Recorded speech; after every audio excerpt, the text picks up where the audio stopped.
wasn't your normal type of, take me out and play ball with you type of father, but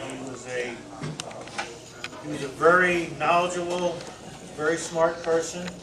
He was like I said in the picture, he was a craftsman. His work was perfection. Whatever he did, he wasn't a power tool type of person. He was a hammer, handsaw, actually hand drill person. Him and I learned a lot just building the house that my wife and I live in today. It took us a few years to do it, but I learned a lot doing that. He was and Arthur will say it, he was a you watch and I do. But little by little, I did most of the plumbing, I did all of the electrical work, but every wire in my house had to run perfect. There could not be a twist in the wire. And the most memorable experience I have was when we got to the part where we were doing the roof. At the general store here, he had found plumb hammers, which is like the Cadillac of a hammer. And he gives me this brand new plumb hammer, and I go up on the roof, and I go up on the edge of the roof, and it slips out of my hand, lands on a rock, and breaks the head off the handle. And it took me 3 handles to get the hammer to work. He didn't get mad at me. He actually laughed at me, because I did that.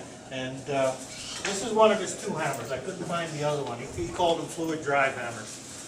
But it had tape. It's always had tape on it. And I actually used this just recently to repair the roof on his garage because I didn't know it was leaking.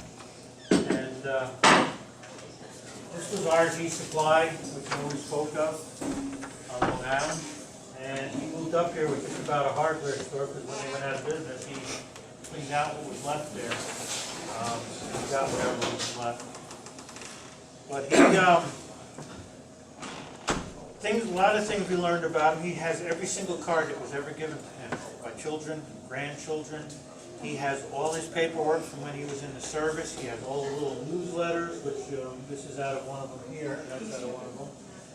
And he, aside from being a contractor, if you look over here, his first job he had after he did the steel buildings with Mount Learning was he was a kitchen cabinet salesman for All Sides Supply. And he outdid everybody that was there. And they pushed him out of there, and he just got right back on his feet. The gentleman, George Murray, that he knew from selling the cabinets, he convinced him to buy a place called Hoffman Building Supply, and they called it Viking Hoffman. I just met the long-term secretary that was with them, Lisa. I met her at Erie Building Supply. And they basically started a business. And Dad just got this reputation to he could sell anybody anything. And he was very good at it. And I ended up going to work with the help of Dad at Bradco Supply as a trailer driver crane operator. And they wanted him, but they wouldn't chase after him. They wouldn't, I guess is what you would say today, they wouldn't headhunt him. They wouldn't go after him. So the boss said to me, hey, tell your dad I want to have breakfast with him, and they did. And he came to work with us. And we went from laying off in that winter to working all winter, pretty steady with overtime because of him.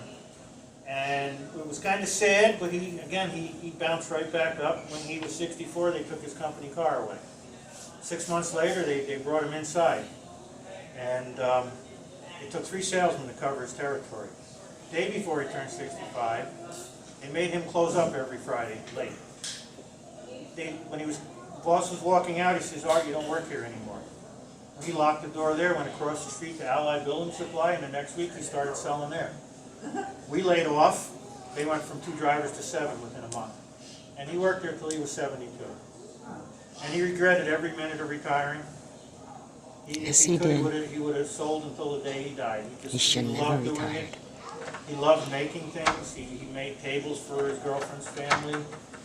His tools were scattered all over the house. He still, worked around the house as much as he could. And he enjoyed furniture in our house. Yes. We have in his house is the dining room table, the coffee table, and the end table that he made.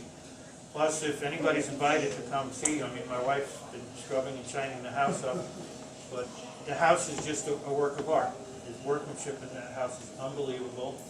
The 2 fireplaces are I can't even describe how nice they are. And he's done that for other people. He built fireplaces. And even in my house, I can have a fireplace, but I wanted a male. I have brick behind my wood stove that Dad did. And, just walking in my house and looking at the trim and everything, he did all the trim. And He trimmed my whole house by hand, but we did find an old miter box in his garage. It looks like it hadn't been used in years. It's a homemade one. So he made the miter box at site. There's no pencil marks on it or nothing. And all his woodworking machinery is still there. He made beautiful cabinets. In the garage is all the hardware for the cabinets, all the hinges, the magnetic catches, the latches and everything. I guess a lot of it came from RZ, but he was just a very special person. Just recently we had Father's Day. I was with my son and he was with his great-grandchildren, and all he talked about was being with his great-grandchildren and the good time he had. And even right before he passed away, he wanted to see them one more time. And I don't know what else to say other than I'll miss him every day. And I thank you all for coming. Okay, I'm going to talk now, Eddie, too.